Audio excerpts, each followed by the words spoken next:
The three Ford sisters, Kay, Susie, and Barbara, shared a bedroom. One small bedroom, I'm sorry. My strongest memory of little Susie is about her faith. Just before going to bed every night, we got her daily confession. Barbara and Susie and I would say our prayers, the Our Fathers, the Hail Marys, the Glory Bees, and then, as we settled down, we'd listen to Susie's nightly confession. "I'm sorry for anything bad I did today," said Susie. "I'm sorry for anything bad I said today." Amen. And then she'd go to bed. Our Susie always covered her bases. Right? I have a major confession to make today, too. I want to confess that I've been fully responsible for Susie and Mike finding each other. Yes, I did. I was working for the Department of Justice, seeing a guy named Duke Fancher, and Duke had gone to military school with Mike. Augusta Military Academy. Mike came home from summer military training, and the guys wanted to go to the beach for the weekend. So what I asked my girlfriend to make it a foursome. I couldn't get a yes from any of my girlfriends, not a one. So I finally told Susie she was the date, and don't you dare tell this Mike person that they're only 17. So it went well, as you can see. So lots of good adventures with our Susie, and we'd like you to share some of yours. But one thing I noticed today going through the bio is you forgot one very important thing about my sister. You know, she worked in the FBI for 2 years. Truly, she did. That was a summer gig when we worked in D.C. In the summertime, you would get a job at the government and file the cards. This was before the internet. This was before the data processing. You could file 3 by 5 cards every day, all day, for the FBI. Who knew? Susie was great at it. Okay, who's got some more? Are you ready? So what we're going to do here is we have some family members that are going to get up and talk a little bit about my mom, and then we will open it up to anyone else who would like to. So next up is her brother, the fabulous cantor of today's funeral, John Charles Ford, Uncle Charlie. And that's my goddaughter. It's tough to talk about. It's really tough to talk about Susie without my indicating that she essentially displaced me as the baby. And for any of you who thought you were the last in line and you were going to be the favorite, it didn't happen that way. So the fact that this cute little kid was born into a family of dark-haired Irish, and she had this blonde hair and this fair complexion, led us to believe that she came in from the back door. We were sure that she was adopted. Because she was the only blonde in the family, so we went back and sort of checked through the ancestry. We found out that her grandmother, in fact, was blonde. But what I loved was how Susie would end all of her letters to her children, all 7 of them. And she'd say, "All my love to all my kids, especially the favorite." So there was always going to be one named the favorite. We found out for years that, there really was no favorite, but whoever she was writing to got to be the favorite. So she would sign off that way. What I thought I would do is, as you've heard enough from me today, is to turn this over to some of the favorites and have them talk a little bit about Susie the mom, and Susie the sister-in-law perhaps, and Susie the grandma. I think there's 16 grandchildren. I think some of them aren't old enough to speak yet. But anyway, I would like to invite some of the siblings to share their thoughts. Next up, me. All right, next up is you were promised a get back to you later in the funeral itself during the eulogy. So here's my mom's sister, Barbara, and my aunt, Barbara. The favorite. Hi, yes, I did promise that I would tell the rest of the story. So, affectionately known to some as Bubbles, Susie and Mike had been dating for quite some time. and they had, probably their third or fourth major breakup. This one was going to last quite a while. So my mother took my brother and I aside and said, you know, Susie's in a really bad way. So why don't you take her off to Mary Poppins, which had just opened, and cheer her up. So off we go to the Heiser Theater, all the way over to the left, John on one side, Susie in the middle, I'm buffering her on the other side, and the movie starts. And as we all know, it's a very uplifting, fun little chim-chimmery kind of a musical.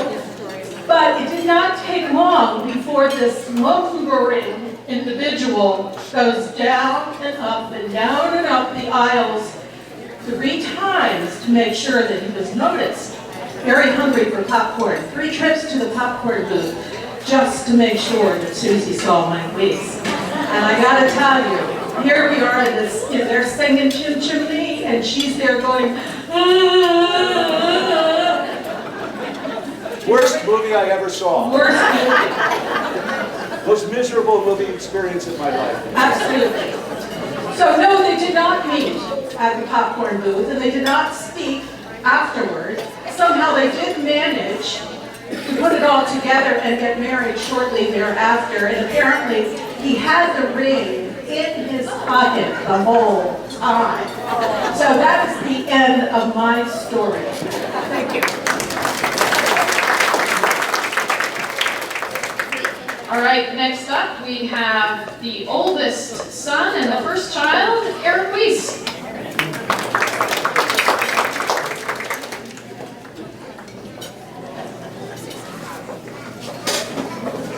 Friends and family and fellow mourners of Mary Susan Ford Wiese, thank you for coming. I'd like to share with you a couple lessons that I learned from my mother. Back when I was very young, when I was in the 5th grade, I was a Cub Scout. And they had something really neat that all of us Cub Scouts could do. We had a project. And they gave us a big bag of junk. And it had wood and dowels. And it had a big ring in it. And it had some egg cartons. And it had decorative materials. And we were supposed to make something useful, a model out of that. And some people put together a tank. And others had an artillery gun or a train or a race car. But I took one look at this big ring, this silver ring, and said, that is a Starship Enterprise. I'm going to go where no one has gone before. I'm going to put this thing together. So for 3 weeks I was busy sawing and sanding and drilling and putting it together. And finally, the day of the event, it was perfect. And I was putting a 3rd coat of paint on it and had it outside in the garage drying. And I went in and put on my uniform, and I was doing my homework like a good Wiese. And then all of a sudden I heard the garage door open and my mom driving in. And in a state of panic, I threw everything down and went running into the garage. And there underneath my mom's left front wheel was my broken, destroyed Starship Enterprise. My dad took one look at what is this piece of junk and he said, "Das ist kaputt." Throw it out.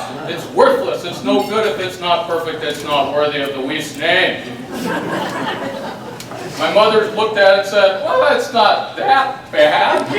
Try and fix it, and by we, I mean you, Erik, and you can do it, can't you?" And I looked down there at this big mess, and I looked up into her eyes, and I said, "Yes, I can." So, for the next 3 hours, I was busy cutting and shaping it and sanding it and putting it back into an acceptable condition. We put it in the car, we brought it to the contest, and I was so proud. I had my uniform on, and I brought this in, and I put it down on the table with all of the other models, and it looked pretty good, blemishes and all. It wasn't perfect, but it was pretty good. And one of my competitors came up and started to examine it, and then he went and he got a judge, and he brought the judge back, and the judge, from the judge, he says, "Erik's cheating." I said, "What do you mean?" He said, "Well, there's 2 engine parts that are 1 inch by 1 inch by 1 foot on the back to make these nacelles for the engines, and we were only given 1. I And the judge looked at me and said, "Can you explain this?" And I said, "Yes, I can." We were given a 2-inch by 3-inch piece of board that was a foot long, and I went ahead and cut it in half. And the other competitor said, "You didn't do that." And I said, "Oh, yes, I did. You see this blood blister underneath my callus right here? This says differently." Well, at that, the competitor threw up his hands and left. And the judge, who was trying to be impartial, had to stop laughing. And so then all the judges got together that night and they voted. And wouldn't you know it, the Starship Enterprise won first place. And I learned something very important right then and there. First, I learned that you never, never, never give up. Now, that has been a saying in my household for generations. Generations. And it's folklore that Winston Churchill once heard us saying this and decided to borrow it for one of his most important speeches. And if you believe that, I've got some waterfront property in Arizona I can sell you at a steep discount. Just see me later. But the second thing that I learned from this is that you don't have to be perfect in order to win first place. My Starship Enterprise wasn't perfect, it won that night. And how many other times have you seen competitors fall down and get back up in order to get across that finish line? Or you've seen people who make a mistake but they learn from it and they keep going and improve. My mother taught us that you don't have to do everything perfectly to pick yourself up, to learn from your mistakes and keep going. There's a third lesson that I'd like to share with you. And this is exemplified in Genesis 1:28. And this states, "And God blessed them and told them, 'Go forth and be fruitful and multiply and populate the earth and subdue it and have dominion over all of the fish in the sea and over all the birds in the air and over every living creature that moves on the earth.'" Now, my mother wasn't one for quoting scripture, but she certainly was one for acting on it. And she had a lot of us. Myself, Katrin, Kirsten, Ingrid, Macon, Hans, and Chris. 7 of us kids. And she must have taught us that lesson well, because I went off and had 6 of my own. Jessica, Jared, Mary, Caitlin, Laura. There you go, Laura. And Reagan. All of us. And it's not just that generation. Some of you know that Jessica got married last year to Kiefer Carter. And according to the ultrasound yesterday, there's another one coming on August 10th.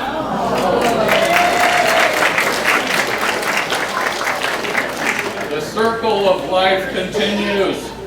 Mom's legacy isn't just in filling us with the strength of her conviction, but filling us with the strength of numbers. Large, large numbers. And so, never, never, never give up.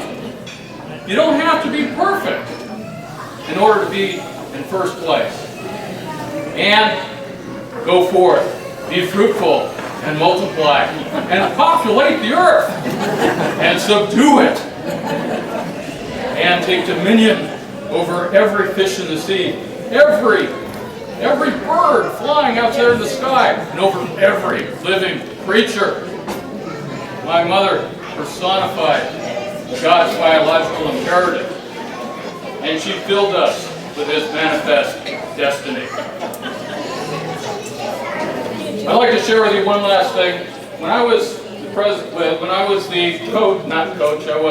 captain of the football team at Bellarmine. A lot of people went to Bellarmine here. I noticed that got one of the best applause lines of the whole night. Who's from Bellarmine here? Everybody, who's from Bellarmine? Anybody? Lots of people. Well, when I was captain of the football team, before we went out and risked our necks for the entertainment of our friends and family, for God and for country, for the affection of our girlfriends and the glory of our school, we would have the priest come in and give a nice little prayer. And at the end of it, he would say, "Hail Mary, Mother of God," and we would reply, "Pray for us." Let's try that on for size. "Hail Mary, Mother of God, pray for us." So I'd like you to join me in a quick prayer to my mother. Mom, a lot of people in this room really, really miss you. A good number of people in this room really, really love you. And everyone in this room wishes you could be here with us. God, please take care of her. May you keep her soul, have her rest in peace, until such a time as the rest of us true believers can join her in the good place in heaven at God's banquet table. Hail Mary, Mother of God, pray for us. Amen.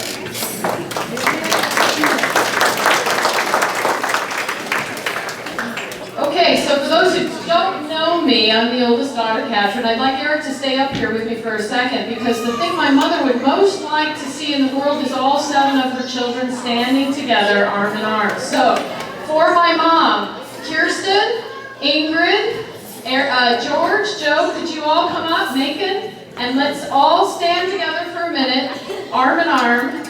Ingrid, I'll start the clock. Kirsten.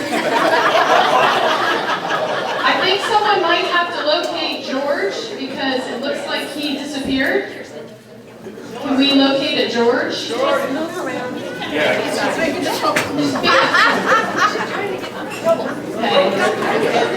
Kirsten's coming up. here. Okay. I just saw him around the corner right there. I know. George. He's coming. Oh, he's coming that way. Is he coming? I hope so.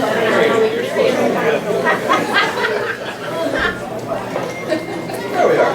All right, so you've met Eric, Catherine, Anna Kirsten, Mary Ingrid, Macon.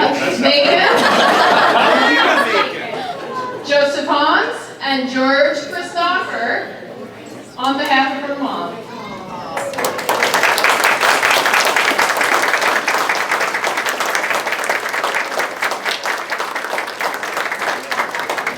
All right, you guys, go back and eat. Okay, I want to say just a few things. Actually, do not want to say anything, but my mom is telling me I have to, because she's always right here telling me what I need to do to make the tables look a little better and make sure that the organizing is working. And if you've seen me wandering around this morning, you know that I've been jetting from one thing to another, specifically to make sure her wishes were met as well as possible. Because even though she's not here, she did plan this event. And she had roles for all of us. So I'm trying continually to meet that. But what I'd like to do first is thank all of the people that helped make that funeral fabulous. So although he's not here at the moment, Father Mark, who met with my mom and helped to make the mass as appropriate as possible for her experience. I'd like to thank Uncle Charlie, John Charles Ford, the fabulous cantor, her brother, who has rehearsed with the pianists and the organists and my sister and everybody else to really make sure this went off well. And I have never experienced in all my years of church going a cantoring experience as well as yours. So thank you so much. The eulogy, which was fabulously put together by my mom's sister, Barbara, and her youngest son, George. So fabulous testament to my mom's faith, but also to her long life. I'd also like to thank Erik, my brother, for his very passionate reading of the first reading, and Anna Kirsten for her reading of the second one. And thank you so much for doing such a good job. And then all of the kids that helped to bring forth the procession, one child from each of the different families. So that all went off the way my mother wanted it to. She also wanted to make sure that we had plenty of good food, and pictures from her life. How many of you saw the video that I put together for her 70th birthday? And she showed that one a lot. She really liked that one. She wanted that playing, but it's got quite the soundtrack. And I didn't want that to get in the way of anything, so I've got the slideshow up here. But there is one thing that I would like to say. I actually thought of a few things that I could say because, frankly, she would want me to say something. So I would just say with you that I share my mother with many people. First, I have 6 other siblings, and my mom has siblings, and they have families, and they have children, and then she has extended family, and then she has all these hundreds of friends. So the one thing that's a constant for me is the sharing of my mom with many people. And my mom shared herself with each of those people in very earnest ways. So she shared her stories of her life, often embarrassing stories of her children, sometimes when we were standing right there. She shared her Christmas spirit with everyone, her advice. She shared food and drink with people. She invited them into her home. My mom shared a lot. And as you know, she spent the last few months knowing that she was, preparing for her death. And what did she choose to do during that time? As you've heard already, she chose to spend as much time as possible with those family and those friends, to celebrate as much as possible, and to share all of the things she loved most with those people. So this is one of many scarves that my mother gave me. I don't actually wear scarves, but it's here today to give me the little Susie edition. This is a necklace that my mother made. And how many of the rest of you out there are wearing something that you got from my mom, Susie? Okay.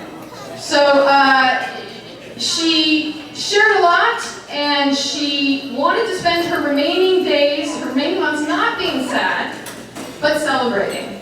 And she did. She ate a lot of key lime pie. That was her favorite. So all of us who spent time, who care, who love my mom, we've all been inspired by different parts of her. And we will carry her throughout our lives. So she's going to continue to be in every one of our conversations. Well, maybe not everyone, sorry, let's back up a little and be realistic. But she will continue to be in our conversations. Oh, Susie would do this, or Susie would say that. We're going to continue to toast to her, and we're going to remember all the fabulous things. So we will carry my mom with us for the rest of our lives. And she will inspire our actions, mostly for good. But she will inspire those, and thus she will touch also the people we touch. So my mom really will live forever through all of us. And I believe that wholeheartedly. I don't feel my mom's absence yet. Give me time, maybe that will happen, but I'm still operating under her instructions. I very much am feeling Susie all around me on a daily basis. So I would like to encourage you to do one thing on behalf of my mom. And she really liked to push people out of their comfort zones. And one of those ways she did it is she would sort of encourage people to talk to each other. So I am not going to make you do this. I'm going to invite you. I'm going to challenge you all to, at some point before you leave today, to find one person in this room who you don't know and introduce yourself to them. How many of you are scared to do that? How many of you are scared to do that and scared to stick your hand up to say you're scared to do that? Okay, I saw one. So on behalf of my mom, at some point, introduce yourself. All of you in this room have something in common, which is some kind of connection to Susan Forbes. So that's what I would encourage you to do. Okay, is Hannah around? Hannah, can you come up? Hannah would like to say something about her grandma, and then we're going to open it up to anyone else who would like to.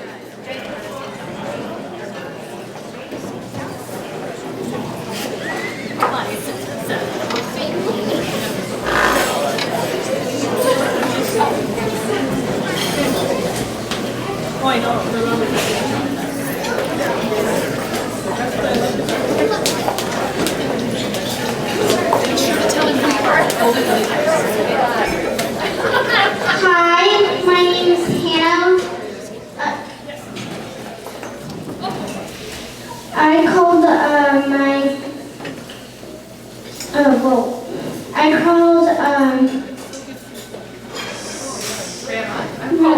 called my grandma Ina, and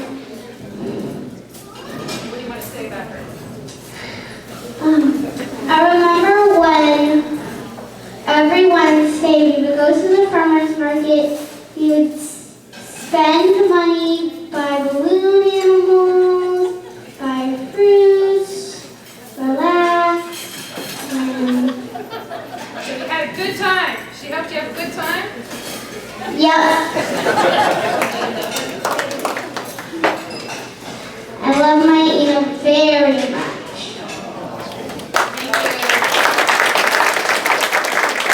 All right, so if anyone else would like to come on up, the mic is open.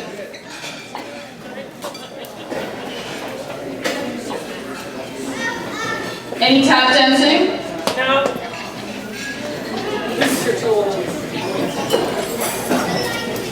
okay, my name's Claudia, and this actually is a story from my daughter Janelle, because we were so blessed to spend our Christmas Eves with her.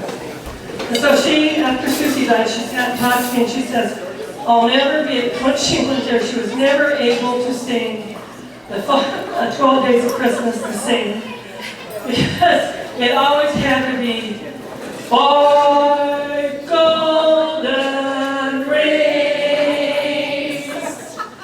because that's what like always sang it. So she really, and so that I always loved Susie, we loved her parties, we loved her spirit, but we loved the way how Mike sang 12 Days of Christmas.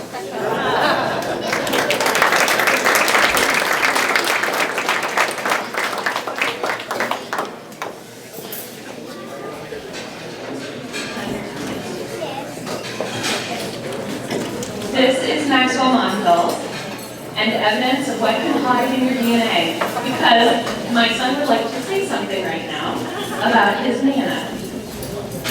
My Nana was some of her young kids died.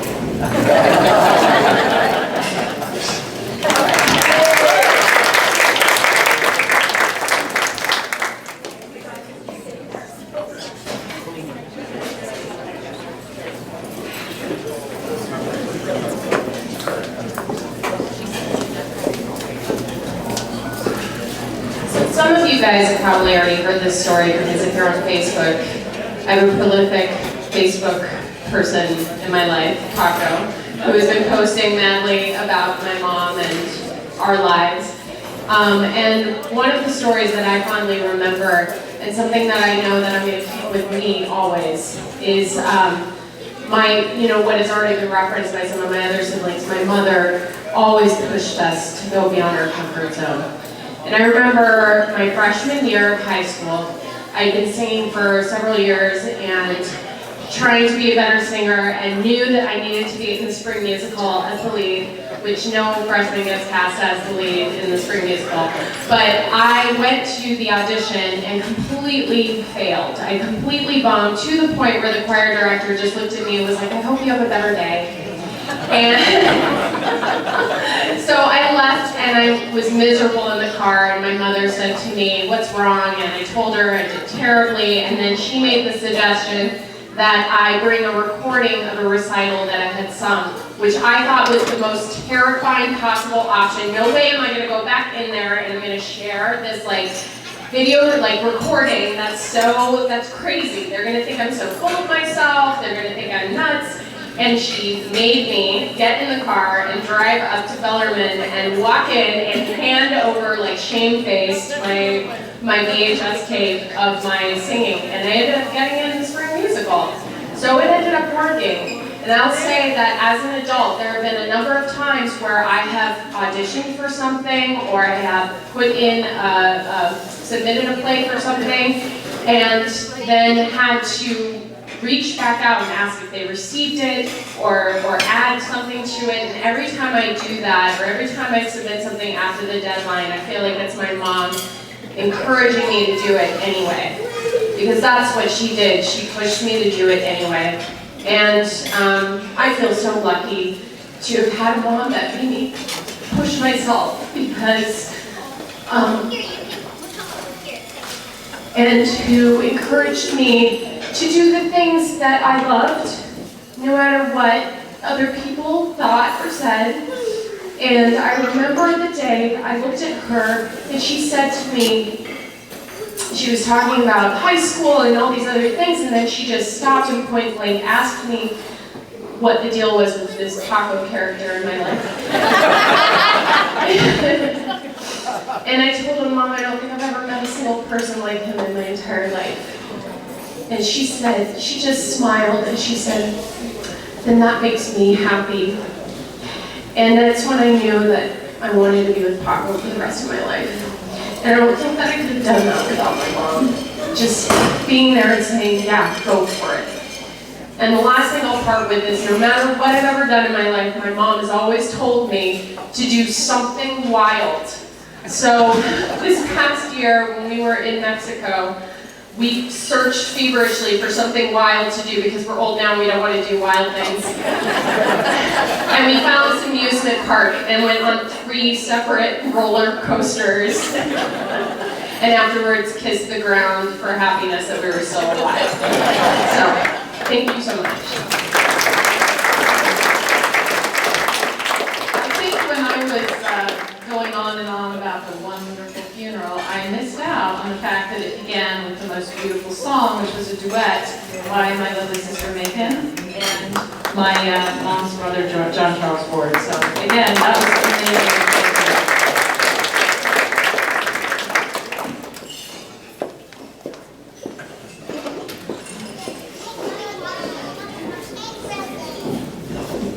All right, well I think you've had your instructions. Go off and push your comfort zone and be a little wild. And don't give up.